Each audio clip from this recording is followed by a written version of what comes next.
L'Occident est sous le choc total parce que la période de transition du capitaine Ibrahim Traoré à la tête du Burkina Faso est prolongée de 5 années de plus.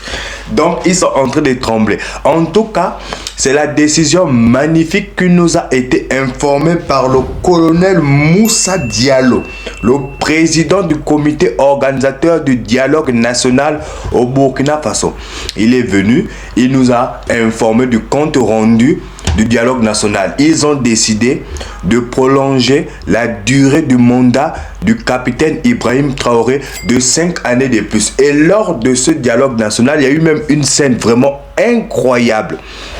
Les jeunes burkinabés, nos frères directement, installés partout à Ouagadougou, les chicotés eux-mêmes, ils avaient demandé que le capitaine puisse rester à la tête du Burkina pendant 10 ans.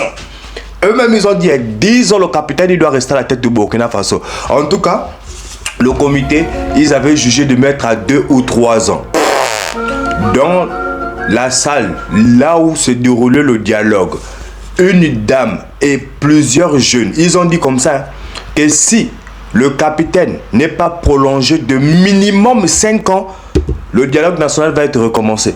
Ils ont cherché à trouver un point d'entente et finalement, c'est 5 ans qu'il va être prolongé. En tout cas, c'est une décision magnifique parce que tous les fouteurs de merde, tous ceux qui voulaient recommencer à vouloir déstabiliser le Burkina Faso, qui voulaient commencer à vouloir refinancer les groupes, qu'on nous dit des groupes terreaux.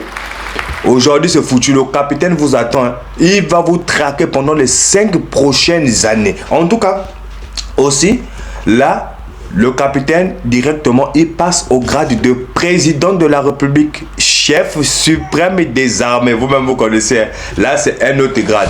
Lui-même, il sera éligible à la prochaine élection présidentielle. Et on appelle ça comment? La période de 5 ans. Ça commence le 2 juillet 2024. À partir du 2 juillet 2024, il débute le nouveau mandat, où il commence sa nouvelle période de 5 ans à la tête du Burkina Faso. En train de traquer tous ceux qui veulent refoutre la merde au Burkina.